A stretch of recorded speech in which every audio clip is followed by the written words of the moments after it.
고린도전서 6장 그리스도인들 사이의 송사. 여러분 사이에 싸움이 생겼을 경우 왜 그 일에 옳고 그름을 그리스도인끼리 모여 해결하지 않고 이 세상의 법정에 가서 판결을 받으려고 합니까? 여러분은 우리 그리스도인이 이 세상을 심판하고 다스릴 날이 오리라는 것을 모르십니까? 온 세상을 심판할 여러분이 그렇게 사소한 문제조차 해결할 능력이 없다는 말입니까?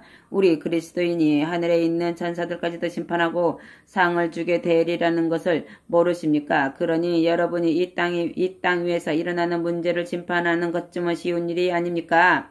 그런데 왜 그리스도인도 아닌 재판관을 찾아간단 말입니까?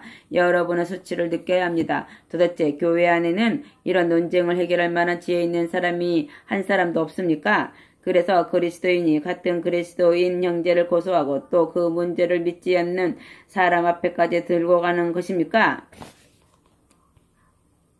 도대체 이렇게 서로 고소하는 것 자체가 그리스도인인 여러분에게는 이미 패배인 줄을 왜 모릅니까? 억울한 일을 당하거든 그대로 달게 받아들이십시오. 차라리 남에게 속는 편이 주께 영광을 돌리는 일이 될 것입니다. 그런데 이제는 여러분 스스로 나쁜 것을 일삼고 다른 사람을 속여 빼앗습니다. 심지어 교우들에게까지 그렇게 하고 있습니다. 그런 짓을 하는 자들은 하나님 나라를 차지하지 못한다는 것을 여러분은 모르십니까? 스스로 어리석은 자가 되지 마십시오. 부도덕한 생활을 하는 자나 우상 숭배자나 가늠하는 자나 여자를 탐하거나 동성끼리 성관계를 하는 자는 하나님 나라를 차지할 수 없습니다. 도둑이나 탐욕을 부리는 자나 술주정꾼이나 남을 비방하는 자나 강도도 마찬가지입니다. 여러분 중에도 그런 과거를 가진 사람이 있었습니다. 그러나 지금은 주 예수 그리스도와 하나님의 성령으로 죄가 씻겨지고 거룩해져서 하나님께서 의롭다고 인정하는 사람이 되었습니다. 아멘. 음행의 죄. 우리에게는 그리스도께서 금하신 것 외에 원하는 것은 무엇이나 할 수 있는 자유가 있습니다. 그러나 그 중에는 유익하지 않은 것이 종종 있으므로 비록 허락된 일일지라도 쉽게 빠져나올 수 없도록 우리를 유혹하는 일이라면 거절할 것입니다. 먹는 문제를 예로 들어봅시다. 하나님께서는 음식을 먹도록 식욕을 주시고 그것을 소화시키도록 위장을 주셨습니다. 그렇다고 해서 필요 이상으로 먹어도 된다는 말은 아닙니다. 다만 먹는 것을 중요한 일인 것처럼 생각해서는 안 된다는 것입니다. 언젠가는 하나님께서 위장도 음식도 다 없애버리실 날이 올 것이기 때문입니다. 성적인 범죄는 절대로 용납할 수 없습니다. 우리 몸은 음행하라고 만들어진 것이 아니라 주님을 섬기라고 만들어진 것입니다. 그리고 주께서는 우리 몸을 보살펴 주십니다. 하나님께서는 주 예수 그리스도를 다시 살리신 것과 같은 능력으로 우리 몸도 죽은 자 가운데서 다시 살리려고 하십니다. 여러분의 몸은 그리스도 지체이며 그리스도 몸의 일부가 된다는 것을 알지 못합니까? 그런데 그리스도 지체를 매춘부와 한 몸이 되게 해서야 되겠습니까? 절대로 그럴 수 없습니다. 만일 누가 매춘부와 한 몸이 된다면 매춘부는 그 사람의 일부가 되고 그 사람은 매춘부의 일부가 되어버린다는 것을 왜 모른단 말입니까? 하나님께서는 성경에서 이미 두 사람이 한 몸이 될 것이다 라고 말씀하셨습니다. 그러니 만일 여러분이 자기 자신을 주께 바친다면 여러분은 그리스도 한 몸이 되는 것입니다. 성적인 범죄를 멀리하라고 하는 이유가 바로 여기 있습니다. 이것보다 더 몸에 영향을 미치는 죄는 달리 없습니다. 여러분이 이 죄를 지을 때는 여러분 자신의 몸에 죄를 짓는 것입니다. 여러분의 몸은 하나님께서 여러분에게 주신 성령의 집이며 성령께서 여러분 안에 살고 계신다는 것을 아직 모르십니까? 여러분의 몸은 여러분의 것이 아닙니다. 왜냐하면 하나님께서 비싼 대가를 치르고 여러분을 사셨기 때문입니다. 그러므로 여러분의 몸을 하나님께 영광을 돌리는 데 사용하십시오. 여러분의 몸의 주인은 하나님이십니다. 아멘. 7장 결혼에 관한 문제들. 이제 여러분이 지난번 편지에 적어보낸 질문들에 대해서 대답하겠습니다. 만일 여러분이 결혼하지 않았다면 그것은 잘한 일입니다. 그러나 보통의 경우는 결혼하는 편이 더 좋습니다. 남자는 아내를 맞이하십시오. 여자도 남편을 맞이하십시오. 그렇지 않으면 음행의 죄에 빠질 위험이 있기 때문입니다. 남편은 아내에게 남편으로서의 의무를 다해야 합니다. 아내도 마찬가지로 남편에게 아내로서의 의무를 다해야 합니다. 아내나 남편은 이미 자기 몸을 자기 마음대로 할 권리가 없습니다. 아내의 몸에 대한 권리는 남편에게 있고 남편의 몸에 대한 권리는 아내에게 있기 때문입니다. 그러므로 서로 몸을 거절해서는 안 됩니다. 다만 자신을 바쳐서 전심으로 기도하기 위해 두 사람이 합의해서 일정한 기간 동안 부부관계를 갖지 않는 것은 상관없습니다. 그러나 자제력이 약하여 사단의 유혹을 받을지도 모르니 그 기간이 지나면 두 사람은 다시 결합할 것을 충고합니다. 나는 여러분이 반드시 결혼해야 한다고 말하고 있는 것은 아닙니다. 만일 결혼하고 싶거든 해도 좋다는 것입니다. 나는 누구나 나처럼 결혼하지 않고 지내기를 원합니다. 그러나 우리는 다 똑같지 않습니다. 하나님께서 주신 은사는 사람마다 달라 결혼하여 사는 사람도 있고 또 결혼하지 않고 행복하게 사는 사람도 있습니다. 그러므로 나는 결혼하지 않은 사람과 과부들에게 충고합니다. 만일 여러분이 나처럼 그대로 지낼 수 있거든 결혼하지 말고 그대로 사십시오. 그러나 만일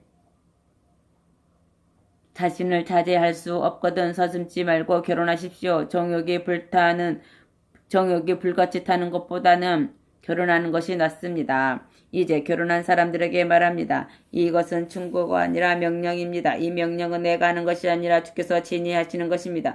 아내는 남편과 헤어져서는 안 됩니다. 그러나 만일 남편과 헤어졌다면 그대로 혼자 지내든지 아니면 남편에게 돌아가십시오. 그리고 남편도 아내를 버리면 안 됩니다. 여기서 나는 주께서 직접 명령하신 것은 아니지만 내가 스스로 옳다고 생각한 것을 몇 가지 덧붙여 말하겠습니다. 만일 어떤 그리스도인이 아닌 아내와 살고 있을 때 그 아내가 남편과 함께 살기로 원하는 한 아내를 쫓아내 보내거나 이혼해서는 안 됩니다. 또 어떤 부인이 그리스도인이 아닌 남편과 살고 있을 때 남편이 함께 살기로 원하는 한 헤어져서는 안 됩니다. 그리스도인이 아닌 남편이 그리스도인 아내의 도움으로 그리스도인이 될지도 모르며 또 그리스도인이 아닌 아내가 그리스도인 남편의 도움으로 그리스도인이 될 수도 있기 때문입니다. 그렇지 않고 만일 가족이 뿔뿔이 헤어진다면 그 자녀들마저 주님을 알 수 있는 기회를 잃고 맙니다. 가족이 한 마음으로 뭉쳐 있다면 하나님의 계획 안에서 자녀들도 구원을 얻게 될 것입니다. 그러나 만일 그리스도인이 아닌 남편이나 아내가 헤어지기를 원한다면 헤어지도록 하십시오. 그런 경우에 그리스도인인 남편이나 아내는 상대방을 억지로 붙들어 앉힐 필요가 없습니다. 하나님께서는 당신의 자녀들이 평화롭게 조화를 이루며 살아가기를 원하십니다. 결국 그 아내가 그대로 같이 지낸다고 해서 남편이 그리스도인이 된다는 보장이 없고 마찬가지로 그 남편이 그대로 같이 지낸다고 해서 아내가 그리스도인이 된다는 보장은 없기 때문입니다.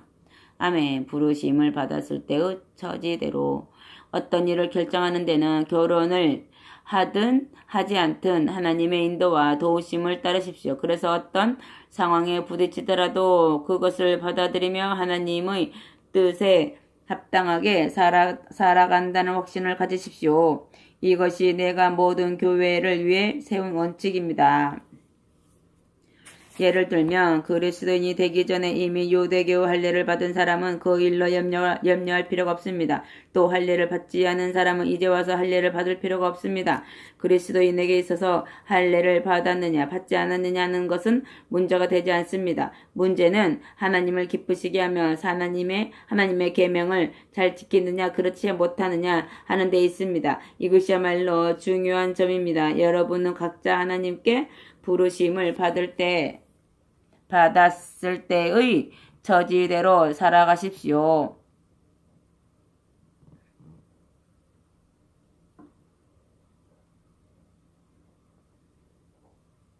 당신이 노예로 있을 때 부름을 받았습니까? 그것 때문에 염려가 됩니까? 그러나 만일 자유인이 될 기회가 있거든 주저하지 말고 자유인이 되십시오. 만일 당신이 노예의 신분일 때 주님의 부름을 받았다면 그리스도께서 무서운 죄의 세력에서 당신을 해방시켜 자유롭게 하셨다는 것을 기억하십시오.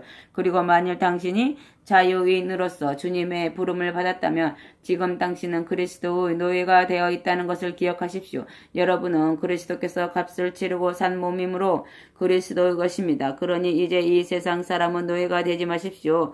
사랑하는 형제들이여, 그리스도인이 되던 당시의 처지가 어떠하였든 부름을 받은 그대로 하나님과 함께 살아가십시오. 아멘. 종말을 눈앞에 둔 미운 남녀들.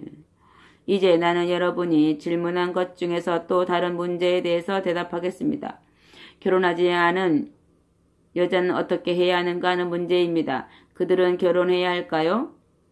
결혼을 해야 할까요? 이 질문에 대해 주께 특별히 받은 명령은 없습니다. 그러나 주께서는 자비롭게도 내게 지혜를 주셨습니다. 그래서 나는 내가 생각하고 있는 바를 기쁘게 여러분에게 말하려고 합니다. 우선 우리 그리스도인들은 현재 큰 위기에 직면하고 있다는 사실을 중시할 필요가 있습니다. 이런 때는 결혼하지 않은 채 지내는 것이 가장 좋다고 생각합니다. 그렇다고 해서 결혼한 사람들도 헤어져서 사는 게 좋다는 건 아닙니다. 다만 여러분이 결혼하지 않았다면 이런 때에 서둘러서 결혼하지 말라는 것입니다. 만일 그래도 결혼을 꼭 해야겠다는 생각이 드는 남자들은 결혼하십시오. 결혼이 죄가 되지는 않습니다. 그러나 어쨌든 결혼은 하고 나면 전에 없던 어려운 문제들이 생길 것이므로 그것을 근심해서 하는 말입니다. 특별히 기억해야 할 것이 있습니다. 우리에게 남은 시간이 극히 짧고 주님의 일을 할 기회도 많지 않다는 것입니다. 그러니 아내가 있는 사람도 주님을 위해서 가능하면 자유로운 몸이 되십시오. 행복이나 슬픔이나 재산이 하나님의 일을 하는데 방해가 되지 않게 하십시오. 이 세상 유혹에 접할 많은 기회를 가진 사람들은 그 기회를 바르게 이용하고 거기에 빠져들지 않도록 하십시오. 지금 우리가 보는 이 세상은 곧 지나가 버릴 것이기 때문입니다. 나는 여러분이 근심을 모르고 살기를 바랍니다. 결혼하지 않은 남자는 어떻게 하면 주님을 기쁘게 할 것인가 하는데 자기의 시간을 바칠 수 있지만 결혼한 남자는 아무래도 이 세상 일을 생각해야 하고 또 어떻게 하면 아내를 기쁘게 할 것인가에 마음을 써야 하므로 관심이 분산됩니다. 결혼한 여자도 마찬가지입니다. 결혼하지 않은 여자는 자신의 됨됨이를 늘 살피며 매사에 주님을 기쁘시게 해드리려고 마음을 쓰지만 결혼한 여자는 집안일과 남편에게 일일이 신경을 써야 합니다. 내가 이런 말을 하는 것은 여러분을 돕기 위해서이지 결혼하지 말라는 것은 아닙니다. 나는 여러분이 여기저기에 관심을 빼앗기지 않고 주님 섬기는 일에 온 마음을 쏟을 수 있도록 도와드리고 싶습니다. 누구든지 자기 열정을 자제하기가 어려워서 결혼해야 되겠다고 생각하는 사람은 하십시오. 제가 되는 것은 아니니 그런 사람은 결혼하십시오. 그러나 만일 어떤 사람이 결혼하지 않고도 지낼 수 있는 의지력이 있고 또 결혼할 필요도 없고 결혼을 원하지도 않는다면 그의 결심도 훌륭합니다. 그러므로 결혼하는 사람도 잘하는 일이지만 결혼하지 않는 사람은 더욱 잘하는 일입니다. 아내는 남편이 살아있을 동안은 남편에게 매인 몸이지만 남편이 죽으면 다시 결혼해도 좋습니다. 그러나 반드시 그리스도인과 결혼하십시오. 하지만 내 생각으로는 가능하다면 결혼하지 않고 지내는 편이 더 행복할 것 같습니다. 이 말은 하나님의 영께서 여러분에게 전하라고 하신 말씀입니다. 아멘. 우상 앞에 놓았던 재물 8장. 여러분의 다음 질문은 우상 앞에 놓았던 재물을 먹으면 어떻게 되느냐는 것입니다. 이 질문에 대해서는 사람마다 의견이 분분합니다. 그러나 이렇게 무엇이나 다 알고 있는 것처럼 의견을 내세우는 것은 오히려 사람을 교만하게 만들 뿐입니다. 사람 사이에 참으로 필요한 것은 사랑입니다. 만일 어떤 질문에든 다 대답할 수 있다고 생각하는 사람이 있다면 그는 자신의 무지를 드러내는 데 지나지 않는 것입니다.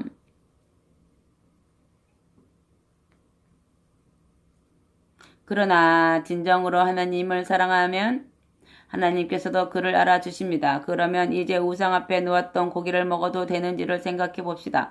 우리는 모두 우상은 실제로 존재하는 신이 아니고 하나님 한 분만이 유일한 신인 줄 알고 있습니다. 어떤 사람은 하늘과 땅에 위대한 신들이 많이 있다고 주장하지만 우리는 아버지 대신에 하나님 한 분뿐이라는 것을 알고 있습니다. 그분은 만물을 창조하셨고 우리를 그분의 것으로 창조하셨습니다. 또 우리 주님은 예수 그리스도 한 분이 계실 뿐이며 그분은 모든 것을 지으시고 우리에게 생명을 주신다는 것을 알고 있습니다. 그러나 이것을 모르는 그리스도인들도 있습니다. 그래서 그들은 우상을 살아있는 신으로 알고서 그 우상에게 바친 음식을 먹게 되면 마음에 걸리는 약한 양심이 상처를 받습니다. 그러나 하나님께서는 여러분이 그것을 먹든 먹지 않든 상관하지 않으십니다. 우리가 그것을 먹지 않는다고 해서 더 나빠지는 것도 없고 먹는다고 해서 더 나아질 것도 없습니다. 다만 여러분은 아무리 그것을 부담 없이 먹을 수 있는 자유가 있다 하더라도 여러분보다 믿음이 약한 형제들에게 죄를 짓게 하는 일은 없도록 조심하라는 것입니다. 가령 우상 앞에 놓았던 재물은 먹어도 괜찮다는 것을 알고 있는 여러분이 신전 식당에서 음식을 먹고 있다고 칩시다. 그때 그것을 먹어서는 안 된다고 생각하는 사람이 보았다면 어떻게 되겠습니까? 그 사람은 여전히 속으로는 그것이 나쁘다고 생각하면서도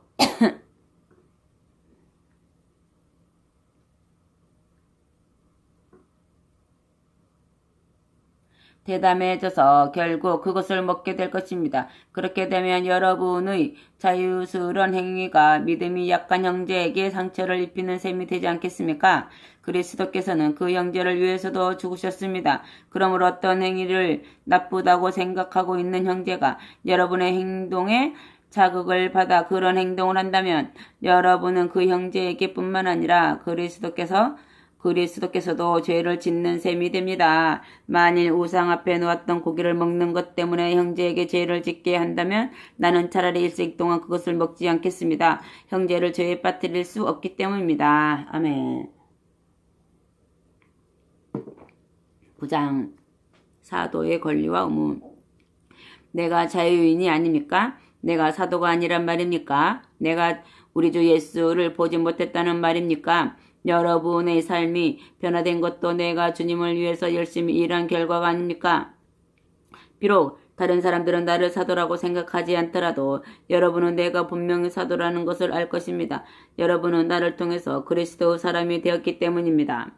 나를 힐난하는 사람들에게 묻겠습니다. 도대체 내게는 아무런 권리도 없다는 말입니까? 다른 사도들처럼 여러분의 집에서 손님으로 대접받을 권리가 없다는 말입니까? 만일 내게 그리스도인 아내가 있다면 다른 제자들이나 주님의 형제나 게바처럼 아내를 데리고 여행을 다닐 수도 있는 게 아닙니까? 왜 여러분은 다른 사도들에게는 생활비를 주면서 바나바와 나만은 생계를 위해 계속 일을 하게 합니까? 자기가 비용을 써가면서 군대 생활을 하는 사람이 도대체 어디 있습니까? 농사를 지어 추수한 농부가 그 곡식을 먹을 권리가 없다는 얘기를 들어본 적 있습니까? 양이나 염소를 먹이는 목자가 그 젖을 먹을 권리가 없습니까? 나는 단순히 인간의 관점에서 권리가 있느냐 없느냐 하는 얘기를 하는 것이 아닙니다. 율법의 말씀을 두고 하는 말입니다. 하나님께서는 모세에게 주신 율법 중에서 타작마당에서 일하는 소에게 망을 씌우지 말라고 말씀하셨습니다. 하나님의 이 말씀이 단순히 소만 생각하고 하신 말씀이겠습니까? 그것은 두말할 것도 없이 우리를 두고 하신 말씀이 아니겠습니까? 그리스도인 일꾼들이 일한 대가로 사람들에게서 보수를 받는 것은 당연하다는 것을 보여주신 것입니다. 밭 갈고 타작하는 사람이 추수한 몫을 기대하는 것은 당연합니다. 우리는 여러분에게 영적인 씨를 심었습니다. 그러니 그 보상으로 먹을 것과 입을 것을 요구한다고 해서 지나친 일이겠습니까? 다른 설교자들도 그들의 권리를 내세워 여러분에게 그런 요구를 하는데 하물며 우리에게 그럴 권리가 없겠습니까? 그러나 우리는 한 번도 그런 권리를 내세우지 않고 모든 것을 여러분의 도움 없이 스스로 일해서 충당하였습니다. 혹시 그런 폐를 끼쳤다가 여러분의 관심이 우리가 전에 그리스도 복음에서 멀어질까 염려한 때문입니다. 하나님께서는 성전에서 일하는 사람들에게 말씀하십니다. 당신께 드린 음식일지라도 얼마가는 필요에 따라 가져도 된다고 말입니다. 하나님의 제단에서 일하는 사람에게 주께 바친 재물을 나누어 주신 것입니다. 주께서는 또 복음을 전하는 사람들은 그 복음을 듣는 사람들로부터 생활비로 얻는 것이 당연하다고 하셨습니다. 그러나 나는 여러분에게 동전 한 푼 요구한 일이 없습니다. 또 지금부터라도 그렇게 했으면 좋겠다는 뜻으로 이런 말을 하는 것도 아닙니다. 사실 나는 여러분에게 무상으로 복음을 전할 때 얻는 기쁨을 잃어버리기보다는 차라리 굶어 죽는 편이 나을 것입니다. 복음을 전한다 해서 내가 어떤 특별한 명예가 주어지는 것도 아닙니다. 나는 다만 복음을 전하는 일을 그만두려고 해도 그만둘 수가 없습니다. 복음을 전하지 않으면 나는 화를 당할 것입니다. 만일 내가 자진해서 이 임무를 맡았다면 주께서는 내게 특별한 보상을 주시겠지만 사실은 그렇지 않습니다. 하나님께서 나를 택하셔서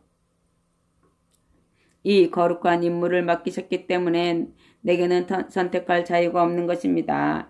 이런 상황에서 내가 받을 보수가 무엇이겠습니까? 누구에게도 부담을 주지 않고 내 권리를 조금도 주장함이 없이 복음을 전하는 데서 오는 특별한 기쁨, 이것이 바로 내가 받을 보수입니다. 아무에게서도 보수를 받지 않는 만큼 나는 어느 누구에게도 얽매일 필요가 없습니다.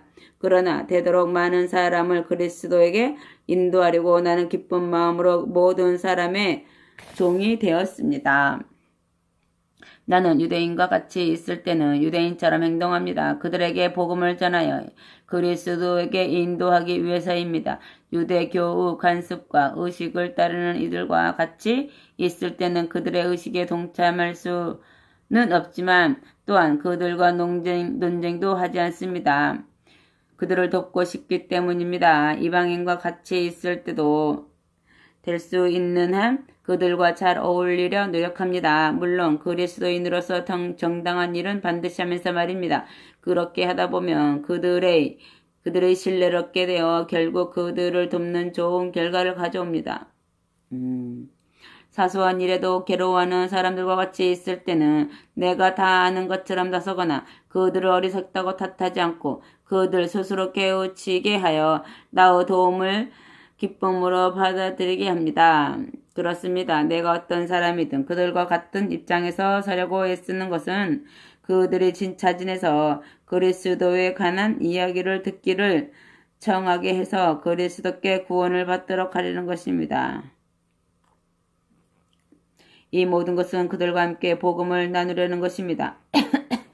경주를 할 때 모든 사람이 다 같이 달리지만 1등상을 받는 사람은 한 사람뿐입니다. 그러니 여러분도 경주에서 이기도록 애쓰십시오. 우승을 하려면 달리는데 온 힘을 쏟기 위해서 모든 것을 절제해야 합니다. 운동선수는 금메달이나 우승컵을 얻으려고 모든 어려움을 극복하며 맹훈련을 하지만 우리는 결코 사라지지 않는 하늘의 상을 얻으려고 그렇게 애쓰는 것입니다.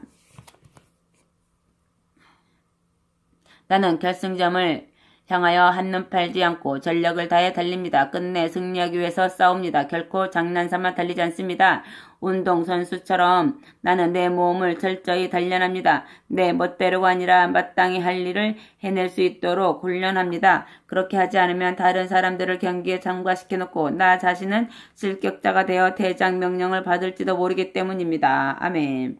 10장 우상숭배에 대한 경고. 사랑하는 형제들이여, 옛날 우리 조상들이 광야에서 겪은 일을 잊지 마십시오. 하나님께서는 구름을 보내어 모든 사람이 안전하게 바다를 건너갈 수 있도록 인도해 주셨습니다. 이것을 그들의 세례라고 불러도 좋을 것입니다. 그들은 지도자인 모세에게 모든 것을 맡기고 바다와 구름 가운데서 세례를 받은 것입니다. 그리고 하나님께서는 이적을 나타내셔서 광야에서 먹을 음식과 마실 물을 그들에게 주셨습니다. 그들이 마신 물은 그리스도께서 주신 물이었습니다. 그리스도는 능력 있는 바위로서 그들과 함께 계셨는데 그들은 바로 이 바위에서 흘러나오는 물을 마시고 새로운 힘을 얻었습니다. 그러나 그들 대부분이 하나님께 순종하지 않았으므로 하나님께서는 그들을 광야에서 모조리 쓸어버리셨습니다. 이 일을 통하여 우리는 그들처럼 악한 일을 하거나 우상을 숭배해서는 안 된다는 경고를 받았습니다. 성경에도 이튿날 그들은 아침 일찍 일어나 번제물과 화목제물을 바치고 먹고 마시며 일어나 신나게 놀았다라고 기록되어 있습니다. 우리에게 주는 또 하나의 교훈은 음행에 빠져서는 안 된다는 사실입니다. 어떤 사람들은 음행을 일삼다가 하루에 2만 3천 명이나 죽어 넘어졌습니다. 또 주께서 얼마나 참아 주시는가를 시험해서도 안 됩니다. 그런 자들은 다 뱀에 물려 죽었습니다. 또 하나님을 향해 불평을 하거나 하나님께서 여러분을 대하시는 일에 불만을 늘어놓아서도 안 됩니다. 그들은 하나님께서 보낸 천사들에게 멸망당하였습니다. 그들에게 일어났던 이러한 일들은 모든 사람에게 경고 후 본보기가 되었습니다. 그리고 그런 일이 기록됨으로써 이 마지막 때를 살아가는 사람들에게 훌륭한 교훈이 되고 있습니다. 그러므로 조심하십시오. 누가 언제 같은 죄를 범할지는 아무도 모릅니다. 여러분에게 파고드는 악한 욕망은 새로운 것도 별다른 것도 아니라는 점을 기억하십시오. 많은 사람들도 여러분보다 앞서 같은 문제에 부딪혀 싸워왔기 때문입니다. 도저히 대항할 수 없는 유혹이란 없습니다. 하나님께서는 여러분이 물리칠 수 없을 만큼 강한 유혹을 당하도록 내버려 두시지는 않습니다. 하나님께서는 이것을 약속해 주셨습니다. 또 그분은 말씀하신 대로 실행하십니다. 유혹을 피할 수 있는 길을 보여주실 하나님을 믿고 여러분은 인내로서 그 유혹을 극복해야 합니다. 여러분, 그러므로 사랑하는 형제들이여 조심하여 우상 숭배를 피하십시오. 여러분은 총명한 사람들이니 이제 내가 말하는 것이 옳은지 그른지를 분별해서 판단해 보십시오. 우리가 주님의 식탁에서 포도주를 마시며 주께서 축복해 주시기를 간구하는 것은 그 포도주를 마시는 사람이 모두 그리스도께서 흘리신 피의 축복을 함께 나눈다는 것을 의미하는 것이 아니겠습니까? 그리고 우리가 한 덩어리의 떡을 쪼개어 함께 먹는 것은 우리가 그리스도의 몸을 다 같이 나누는 것이 아니겠습니까? 그 자리에 앉은 사람의 수가 아무리 많아도 그것은 문제가 되지 않습니다. 우리 모두는 같은 떡을 먹고 그리스도의 한 지체가 되는 것입니다. 유대인들의 경우를 생각해 보십시오. 그들은 희생 제물을 나누어 먹음으로써 하나가 되어 다 같이 제단에 참여하지 않습니까? 내가 왜 이런 말을 하겠습니까? 제물을 받는 우상이 실제로 살아있는 참신이라고 말하자는 것입니까? 아니면 그런 제물이 무슨 가치가 있다는 따위의 말을 하고자 하는 것입니까? 아닙니다. 천만의 말씀입니다. 나는 그런 우상에게 음식을 바치는 사람은 하나님께 바치는 것이 아니라 귀신에게 제물을 바치는 것과 마찬가지라고 말하고 있습니다. 그러므로 나는 여러분 중에 어느 누구도 우상에게 바쳤던 제물을 이방인과 같이 먹음으로써 귀신의 짝이 되지 말 것을 경고합니다. 여러분은 주님의 식탁과 귀신의 식탁에 놓인 잔을 모두 마시려 해서는 안 됩니다. 또한 주님의 식탁에 있는 떡과 귀신의 식탁에 있는 떡을 다 먹으려 해서도 안 됩니다. 어쩌자고 그렇게 합니까? 여러분이 주님을 노엽게 하려는 것입니까? 여러분이 주님보다 더 강하다는 말입니까? 모든 것은 하나님의 영광을 위해. 만일 여러분이 먹고 싶다면 우상 앞에 놓았던 음식이라도 먹을 자유가 있습니다. 그 고기를 먹는다고 해서 하나님의 율법을 어기는 것은 아닙니다. 그러나 그렇다고 해서 그것을 드러내놓고 먹으라는 말은 아닙니다. 완전히 합법적인 일이라 할지라도 그것이 최선이 아닐 수도 있고 해가 되기도 하기 때문입니다. 여러분 자신만을 생각해서는 안 됩니다. 다른 사람도 생각하여 그렇게 하는 것이 그 사람에게 최선의 것인가를 생각해야 합니다. 시장에서 파는 고기는 어느 것이든 원하는 대로 사 가지고 가십시오. 그것이 우상 앞에 놓았던 것이나 아니냐를 묻지 마십시오. 그 대답을 듣고 여러분의 양심이 상처를 받을지도 모르기 때문입니다. 땅과 땅 위에 있는 좋은 것도 모두 주님의 것이며 여러분을 즐겁게 하기 위해 있는 것입니다. 만일 그리스도인이 아닌 사람에게 식사 초대를 받았을 때 여러분이 가고 싶거든 주저하지 말고 가십시오. 그리고 식탁 위에 있는 것은 무엇이나 먹고 공연히 꼬치꼬치 묻지 마십시오. 그러면 그 음식이 우상 앞에 놓였던 것인지 아닌지를 모르기 때문에 그것을 먹는다 해도 양심의 상처를 받을 염려가 없을 것입니다. 그러나 만일 어떤 사람이 그 고기가 우상 앞에 놓였던 것이라고 말해 주거든 그 사람을 위해서 또 그 사람의 양심을 위해서 그것을 먹지 마십시오. 이 경우 그 고기에 대한 여러분의 판단보다는 그 사람의 생각이 더 중요합니다. 그러면 여러분은 왜 내가 다른 사람의 생각에 끌려가거나 제약을 받아야 합니까? 내가 하나님께 감사드리고 먹을 수 있다면 어떤 사람이 나를 나쁘게 생각한다고 해도 그의 비위를 맞출 필요는 없지 않습니까? 하고 물을 것입니다. 그러면 내가 그 이유를 말씀드리겠습니다. 여러분은 먹든지 마시든지 또 어떤 일을 하든지 모든 것을 하나님의 영광을 위해 해야 하기 때문입니다. 여러분은 상대가 유대인이든 헬라인이든 또는 그리스도인이든 간에 아무에게도 거침돌이 되어서는 안 됩니다. 이것은 내가 살아가는 방식이기도 합니다. 나는 무슨 일을 하든 모든 사람을 기쁘게 하려고 노력하고 있습니다. 내가 하고 싶은 일만 하는 것이 아닙니다. 오히려 남을 위해 가장 좋은 일을 함으로써 그들이 구원을 받도록 하고 있는 것입니다. 아멘.